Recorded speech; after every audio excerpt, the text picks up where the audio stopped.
Hello guys, welcome back to a new blog. मैं हूं शुभ blog और आप देख रहे हैं आपका पसंदीदा ब्लॉकबस्टर। तो 22 जनवरी आ चुकी है और प्रभु श्री राम की प्राण प्रतिष्ठा हो चुकी है, मंदिर में विराजमान हो चुके हैं। और आज का ये वीडियो बहुत ही विशेष है, बहुत ही स्पेशल है, क्योंकि अगले 10 मिनट में जो आपको जानकारियाँ मिलने वाली हैं राम मंदिर और हमारे बहुत ही प्राचीन ग्रंथ रामायण के बारे में। और उसमें ये भी आपको पता चलेगा कि किस तरह से माननीय मोदी जी ने इस मंदिर की प्राण प्रतिष्ठा की स्थापना की और कितने सेलिब्रिटीज़ आए यहाँ पर। चलिए शुरू से शुरुआत करते हैं और कंटिन्यू करते हैं।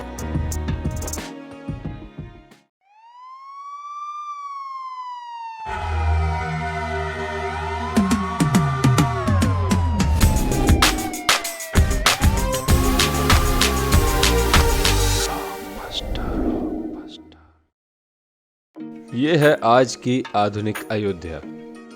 तो चलिए इसे गहराई से जानने की शुरुआत करते हैं। बस अड्डा राम मंदिर से 7 किलोमीटर की दूरी पर 14 बीघा जमीन पर 219 करोड़ की लागत से लखनऊ हाईवे पर नया बस अड्डा बनकर तैयार है। रेलवे स्टेशन मंदिर से 1 किलोमीटर की दूरी पर 240 करोड़ रुपए की लागत से नया रेलवे स्टेशन डिजाइन किया गया है। भविष्य में अयोध्या से दिल्ली, मुंबई, चेन्नई, बेंगलोर, पुणे, कोलकाता, नागपुर, लखनऊ और जम्मू जैसे शहरों के लिए विशेष ट्रेनें चलाई जाएंगी। हवाई अड्डा 1450 करोड़ की लागत में लगभग 1300 बीघे में फैला हुआ प्रयागराज हाईवे पर नाके के पास बनाया गया है नया एयरपोर्ट। यहाँ से राम मंदिर की दूरी सिर्फ 12 किलोमीटर। भविष्य में यहाँ से कई महानगरों के लिए सीधे उड़ान उपलब्ध होंगी। घाघरा जलमार्ग अगर आपके पास अपनी खुद की मोटर बोट है तो छपरा से घाघरा यानी सरयू नदी की सैर करते हुए लगभग 300 किलोमीटर नदी में चलकर भी अयोध्या पहुँच सकते हैं। भविष्य में इस रूट के लिए भी मोटर बोट चलाए जाने का प्रस्ताव है। राम मंदिर अयोध्या के राम मंदिर की कुल कीमत है 1800 करोड़, जो कि पूरी तरह बन जाने के बाद अयोध्या का मुख्य आकर्षण बन चुका है। राजस्थान के मशहूर मकराना पत्थरों से बनाई गई इस राम मंदिर की अनुमानित उम्र लगभग 1000 साल बताई जाती है। 22 जनवरी 2024 को इस मंदिर में प्राण प्रतिष्ठा करके भगवान श्री राम की मूर्ति स्थापित कर दी गई। खजुराहो के मंदिर के नागा शैली के आधार पर इस मंदिर को तराशा जा रहा है। मंदिर का कुल क्षेत्रफल 251 बीघा है। हनुमानगढ़ी राम मंदिर से लगभग 800 मीटर की दूरी पर स्थित है। हनुमानगढ़ी मंदिर के आवासीय परिसर को मिलाकर ये लगभग 52 बीघे में फैला हुआ। मंदिर के 76 सीढ़ियां चढ़ने के बाद हनुमान जी के दर्शन करने के बाद ही राम मंदिर में जाने का विधान है। यह मंदिर अयोध्या शहर के ठीक बीचों बीच एक ऊंचे टीले पर बना हुआ। शहर की तरफ आने वाले आक्रमणकारियों की सूचना यहीं से प्राप्त करके अयोध्या के राजा तक भेजी जाती थी। इतिहासकारों के अनुसार जितनी बार भी अयोध्या पर आक्रमण हुआ उतनी बार इस मंदिर को ही विध्वंस झेलना पड़ा। हालांकि सन्यासियों ने हर बार इस मंदिर को फिर से खड़ा किया। आज यह मंदिर रामानंद संप्रदाय और निर्मोही अखाड़े के अधीन राम की पैड़। अयोध्या को सरयू नदी के भयंकर बाढ़ से बचाने के लिए इस बांध का निर्माण किया गया था, जिस पर श्रद्धालुओं के स्नान के लिए कई घाट बना दिए गए थे। इतिहासकारों के अनुसार जितने भी बार बांध टूटता था, सरयू का पानी अयोध्या की गलियों में घुस आया करता था। इसी बाढ़ से बचने के लिए अयोध्या में जगह जगह ऊंचे ऊंचे टीले बनाए गए, जैसे राम टीला, हनुमान टीला, लक्ष्मण टीला। आज ये बांध अयोध्या का मुख्य पर्यटन स्थल बन चुका है। हर दिवाली पे यहाँ पर लाखों दियों को जलाकर रामायण की घटना को उत्सव के रूप में मनाया जाता है। श्री राम अयोध्या वापस लौटे। अयोध्या के कई बार उजड़ने के पीछे कारण इस नदी को भी माना जाता है। हालांकि इसी नदी की वजह से यहाँ पर गन्ने की खेती स्तर पर की जाती है। लता मंगेशकर चौराहा नया घाट और बस स्टैंड के पास ही अयोध्या का मुख्य चौराहा 6.7 करोड़ की लागत से बनकर तैयार किया गया। पद्मश्री से सम्मानित राम सुधार जी ने 2 माह के कठिन परिश्रम के बाद इस 40 फीट लंबी वीणा को आकार दिया। 14 टन की इस वीणा को लता मंगेशकर के स्मृति चिन्ह के रूप में यहाँ पर लगाया गया, इसीलिए इसका नाम नया घाट चौराहा से बदलकर लता मंगेशकर चौराहा कर दिया गया। धर्मपथ नया घाट से कुछ पहले सड़क के दोनों तरफ 30 फीट ऊंचे 40 सूर्य स्तंभ लगाए गए, जिसे धर्मपथ का नाम दिया गया, जो श्री राम के राजकुल सूर्यवंश का प्रतीक है। दशरथ समाधि स्थल नए बस अड्डे से एक पतली रोड कछाड़ से आगे बढ़ते हुए लगभग 12 किलोमीटर दूर ले आती है। दशरथ समाधि स्थल पर, जो बिलहर घाट पर मौजूद है, जिसके बारे में यह मानता है कि यहाँ पर राजा दशरथ का दाह संस्कार हुआ था। राम मंदिर की तरह ही इस जगह को भी पर्यटन स्थल के रूप में विकसित करने का कार्य प्रगति पर है। भरतकुंड अयोध्या से 15 किलोमीटर दूर है नंदीग्राम। यहाँ मौजूद तालाब को भरतकुंड कहते हैं। हैं। माना जाता है कि इसी जगह से भरत जी ने पूरे अयोध्या का राजकाज संचालित किया था। पर्यटकों के लिए इस स्थान को भी विकसित किया जा रहा है। गुप्तार घाट राम की पैड़ी से सरयू नदी के किनारे चलते हुए 10 किलोमीटर पर स्थित है गुप्तार घाट। यह कैंट एरिया में पड़ता है। इस जगह को श्री राम की जल समाधि के रूप में महत्व दिया जाता है। इसके अलावा अयोध्या की हर गली में कई विशेष मंदिर हैं, जिनकी अपनी मान्यताएं हैं, कथाएं हैं और अलग ही विशेषताएं हैं। पूरी तरह से विकसित हो जाने के बाद नई अयोध्या को पूरी तरह से जानने के लिए, इसका आनंद लेने के लिए आपको कम से कम 3 दिन यहाँ पर रुकने की आवश्यकता है। देश विदेश में ज्यादातर पर्यटक उत्तर प्रदेश आते हैं आगरे का ताजमहल देखने, प्राचीन नगर सारनाथ और काशी घूमने। प्रश्न ये था कि अयोध्या घूमने और राम जी का मंदिर देखने के लिए भला विदेशी क्यों आएंगे, और इसका कारण है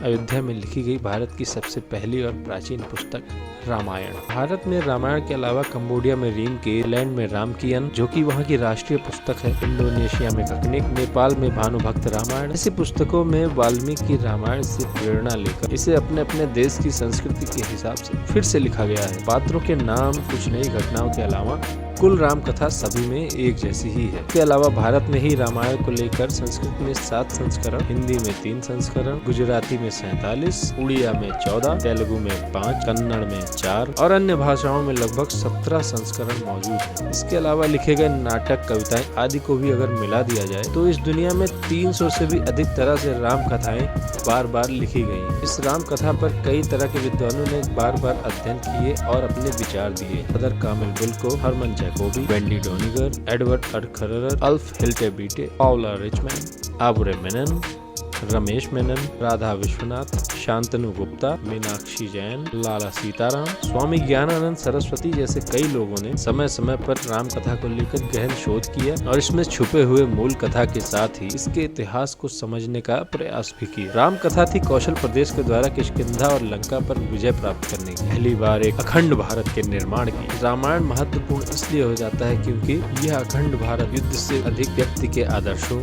सूझबूझ, मित्रता जैसे गुणों से स्थापित हो। रामायण एक ऐसा डॉक्यूमेंट है जो ये समझाता है कि भारत पहली बार कैसे एक हुआ। इसलिए ये गाथा ना तो कभी भुलाई जा सकती है और ना ही कभी मिटाई जा सकती है। और आज की अयोध्या उसी अखंड भारत का एक प्रतीक है, अपनी संपन्नता के कारण जिसने समय समय पर बाहरी आक्रमणकारियों का भी सामना किया। अयोध्या की इसी संपन्नता ने यहाँ पर मुगलों को भी आकर्षित किया। महात्मा बुद्ध भी यहाँ पर रुके, सिखों के गुरु साहब भी आए और जैन धर्म के तीर्थंकर भी। सिर्फ आए ही नहीं, उनके अनुयायी भी यहीं बसते चले गए। अयोध्या कितनी बार बसी, कितनी बार उजड़ी, इसके बारे में बहुत अधिक प्रमाण उपलब्ध नहीं है। सूर्यवंश के पतन के साथ ही अयोध्या का भी पतन होता रहा। बीच में कई 100 सालों तक मानो अयोध्या विलुप्त सी हो गई। इसका कारण क्या था, इसका कोई प्रमाण नहीं है। अयोध्या को फिर से खोज कर उसको स्थापित करने में बार बार राजा विक्रमादित्य का नाम आता है, लेकिन विक्रमादित्य एक उपाधि है जिसे कई राजाओं को दिया गया था। तो ये कहना बहुत ही मुश्किल है कि किस कालखंड के कौन से राजा ने यह कार्य किया। कुछ विशेषज्ञों का मत है कि यह कार्य उज्जैन के राजा विक्रमादित्य ने किया होगा। नंद वंश, मौर्य वंश, शुंग वंश,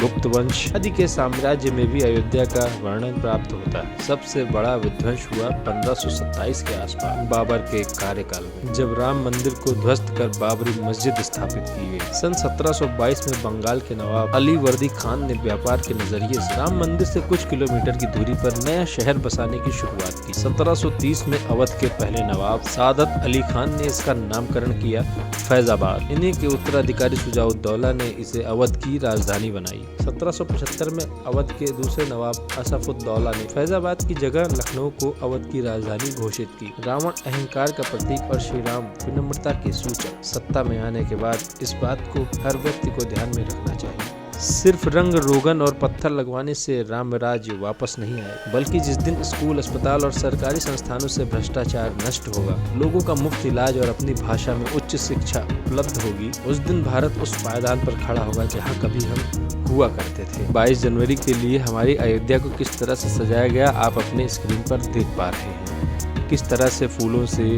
और विभिन्न प्रकार की लाइटों से प्रभु श्री राम की नगरी अयोध्या को सजाया गया है। और हमारे विक्ट्री गर्ल डांस एकेडमी के बच्चों ने भी मीडिया के माध्यम से पूरे विश्व भर में अयोध्या को डेडिकेट किया प्रभु श्री राम के भजन का एक नृत्य, जिसको काफ़ी लोगों ने सराहा और पसंद भी किया। इसी क्रम में विक्ट्री गर्ल डांस एकेडमी की ओनर श्रुति यादव द्वारा भी एक भाव विभोर कर देने वाली प्रस्तुति की गई, जिसके लोगों ने काफ़ी प्रशंसा की।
तो आई होप आपको आज का ये वीडियो ब्लॉग बहुत ही ज़्यादा पसंद आया होगा।